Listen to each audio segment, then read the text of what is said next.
दारुण दुसह दाहु उड़ व्यापा बरनी न जाहि विलाप कलापा राम उठाई मातु उरलाई कही मृदु बचन बहुरी समुझाई। कौशल्या माता दुख से पूरी तरह बेचैन हो जाती है, भावुक हो जाती है। उनके आंखों से आंसुओं की धारा प्रवाहित होने लगती है, हृदय में हाहाकार मच जाता है। पुत्र के वियोग की कल्पना मात्र से सिहर जाती है। बार बार स्थिति खराब हो रही है। वो कुछ कहना चाहती है, धैर्य लेना चाहती है, चाहती है कि अपने आप को संयत करे, धर्म के मार्ग का अनुसरण करे, लेकिन ममता, पुत्र के प्रति जो ममता है, भला उसका क्या करेंगे। एक तरह ममता है पुत्र का, दूसरी तरफ दायित्व है, कर्तव्य है, सत्य है, पति व्रता धर्म है। इन सारे के बीच मां पिस रही हैं, तो राम क्या करते हैं? दारुण दुसह दाहु उड़ व्यापा। माता के हृदय में दारुण दुसह दुख व्याप जाता है, व्याप्त हो जाता है, जिसको वर्णन करना अत्यंत कठिन है। जिस प्रकार बिलख रही हैं, जिस प्रकार रो रही हैं, सुसुक रही हैं, इसका वर्णन करना अत्यंत कठिन है। राम उठाई मातु उरलाई। भगवान राम माता को उठाते हैं और अपने हृदय से उन्हें लगाते हैं। कही मृदु बचन बहुरी समझाई, और मीठे मीठे वचन से प्रेम के साथ उनको समझाने का बार बार प्रयास करते हैं। क्या माँ को समझाया जा सकता है? क्या ममता से उन्हें दूर रखा जा सकता है? वह भी राम जैसे पुत्र को के वियोग कैसे सह सकेंगी माँ? जार जार रो रही हैं, लेकिन तभी समाचार ते ही समय सुनी सिय उठी अकुलाय। जाई सासु पद कमल जुग बंदी बैठी सिरुनाय। जब सीता जी को पता चलता है कि भगवान श्री राम को 14 वर्ष के लिए वनवास जाना निर्धारित हो गया है, निश्चित हो गया है, जाना ही है, तो अकुला जाती हैं, विफल हो जाती हैं, बेचैन हो जाती हैं, और वहां से जैसे थी वैसे ही भाग करके माता कौशल्या के पास आती है और अपना सर उनके चरणों पर रख देती हैं, उनकी वंदना करती हैं और उनके चरणों के पास ही सिर झुकाकर बैठ जाती हैं। क्या सनातन धर्म की विशेषता है, क्या प्रतिष्ठा है। पति के पास नहीं जाती है, सासू के पास आती है और उनके चरणों में अपना सर झुकाती है और उनके चरणों के पास ही बैठ जाती है, राम के पास नहीं जाती है। यही सौंदर्य है सनातन का, यही गरिमा है, यही संस्कार है। माता सीता सर झुका के कौशल्या मैया के चरणों के पास बैठी हुई हैं और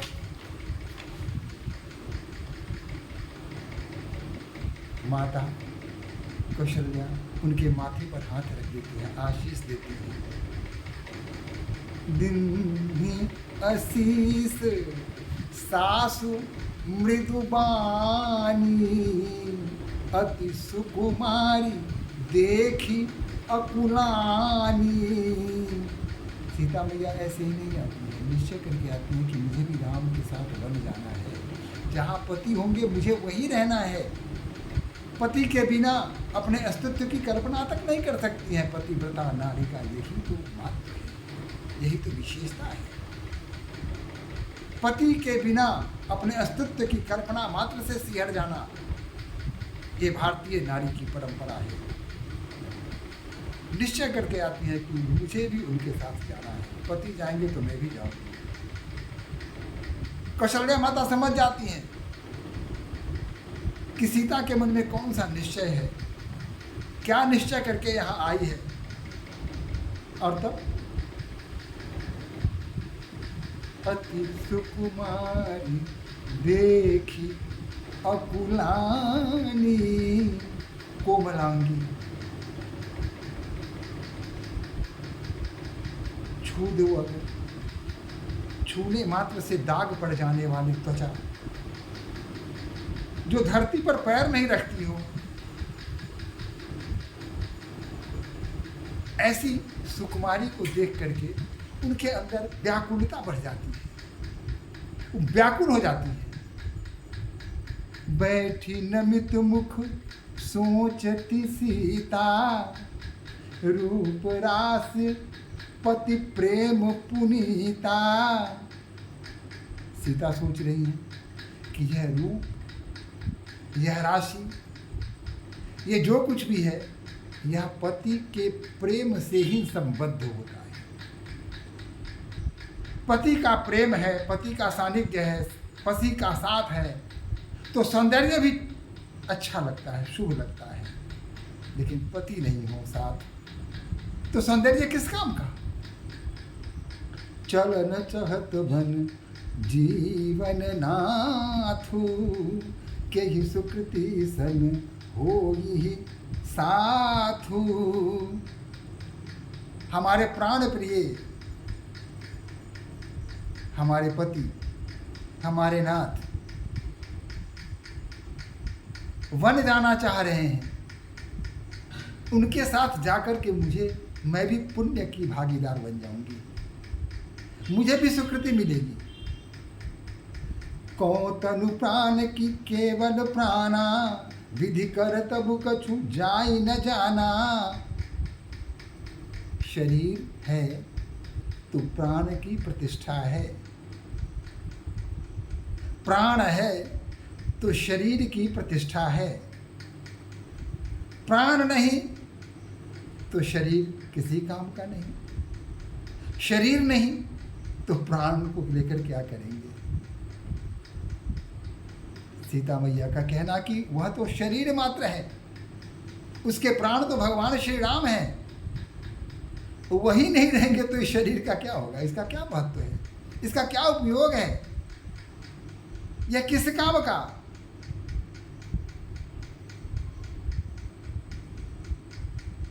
चारु चरण नख लेखति धरनी, नूपर मुखर मधुर कवि बरनी। अपने पैरों के नाखून से धरती को कुरेद रही हैं, और धरती के कुरेदने से मनहु प्रेम बस विनती करही, हम ही सीय पद जानी परिहरही। पैर के नूपुर मानो कह रहे हों, हल्की हल्की सी आवाज़ आ रही है। माता जानकी अपने पैर के नाखून से पृथ्वी को खुरच रही हैं, और उनके खुरचने से जो उनके पैर का नूपुर है वह डोल जाता है, और उससे मधुर ध्वनि बाहर निकलती है। मानो वह ध्वनि कह रही है कि मैं इस पैर को नहीं छोड़ूंगी, इससे बाहर मैं नहीं निकलूंगी, इस पैर का मैं त्याग नहीं करूंगी। नूपुर मानो यह कह, नूपुर ये मानो यह कह। अब मंजू विलोचन मोचती बारी, बोली देखी राम महतारी। तात सुनहु सिय अति सुकुमारी, सास ससुर परिजन ही प्यारी। माता सीता को देख करके माता कौशल्या के हृदय में अगाध प्रेम वात्सल्य का भाव उमड़ घुमड़ रहा है। वो कहती हैं कि बेटा राम सुनो, सीता अत्यंत सुकुमारी है, कोमलांगी है। अब इस प्रकार अगर वह वन में जाती है तो फिर उसका उपयोग क्या होगा? वो कैसे वन में रहेगी? वन में जो दूसरा कष्ट है, अपार कष्ट का सामना करना पड़ेगा उन्हें, वह कैसे सह सकेगी? वह तो कोमल हिंडोले पर रहती है, कभी तो कभी नरम पलंग पर रहती है, धरती पर तो उसके पांव पड़ते ही नहीं है। अगर वह वन में जाएगी तो वहां तो कठोर पृथ्वी पर उसे चलना पड़ेगा। और वन में सुनती हूँ कि बाघ है, शेर है, भयानक पशु है, हिंस्र जानवर हैं, सांप है। ऐसे में वहाँ कैसे रह पाएगी? वो तो बंदर के चित्र को देखकर भी भयभीत हो जाती है। और जंगल में जो विभिन्न प्रकार के हिंस्र पशु हैं, उसको देखने के बाद हमारी कोमलांगी सीता का क्या होगा? ये तो वैसे ही डर जाती है।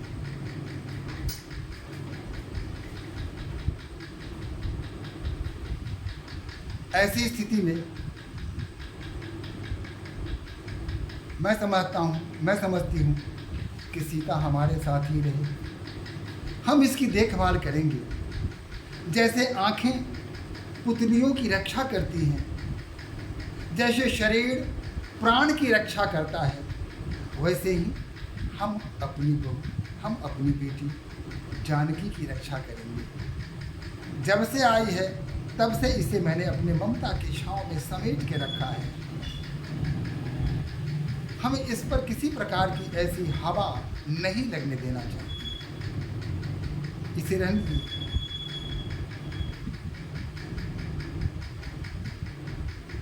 सो इसी चलन चहती बन साथा, आयसु काह होई रघुनाथा। चंद किरण रस रसिक चकोरी, रवि रुख नयन सकई किम चोरी। और ऐसे कोमलांगी हमारी जानकी पुत्र तुम्हारे साथ वन जाना चाहती है। तुम पुरुष हो, किसी प्रकार तुम वन में रह सकते हो, लेकिन सीता कैसे रहेगी? वन में जो इतने कष्ट हैं कैसे उठा पाएगी? तुम ही जरा समझाओ।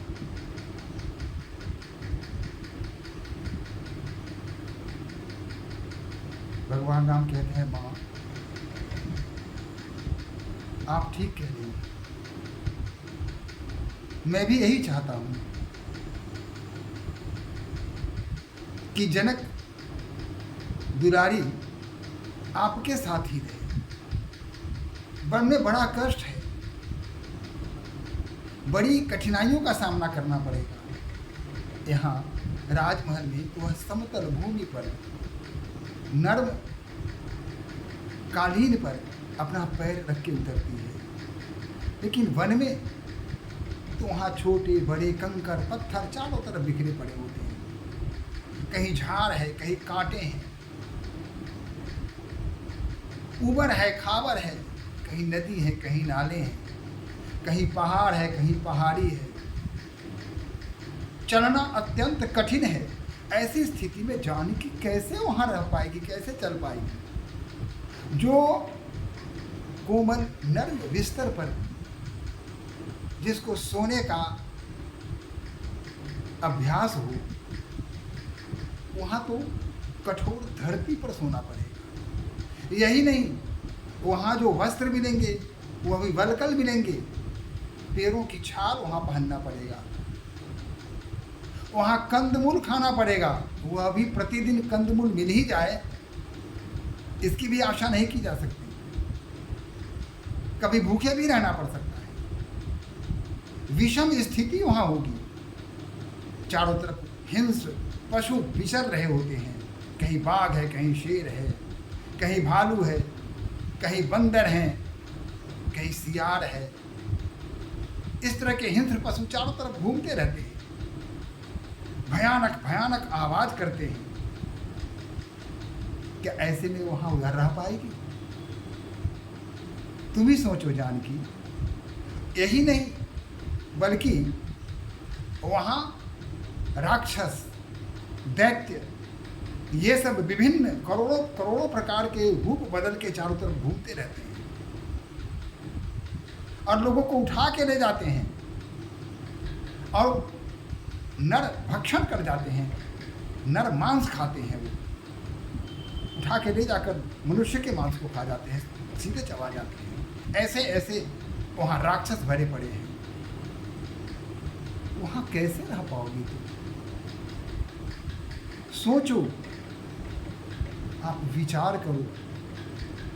आपके लिए सबसे अच्छा होगा, धर्म भी यही कहता है कि आप अयोध्या राजमहल में ही रहें और अपने सास ससुर की सेवा करें।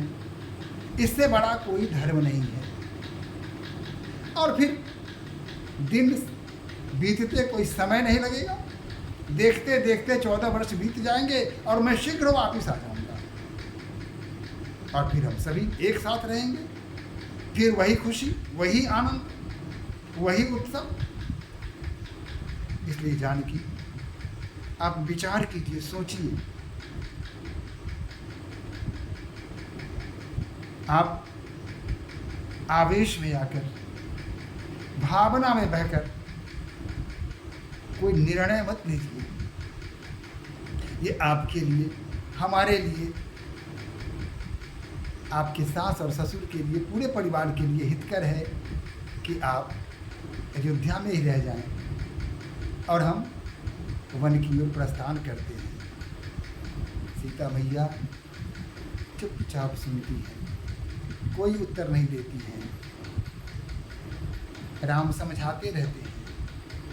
सीता मैया को ऐसा लगता है कि राम के जो मधुर मधुर शब्द हैं वे तीखे बाण के उसके हृदय, उसके मर्म स्थल को बेध रहे हैं, कष्ट दे रहे हैं। अंदर ही अंदर मैया जानकी तड़पती है। राम की यह सीख सीता मैया को बिल्कुल नहीं भा रहा है।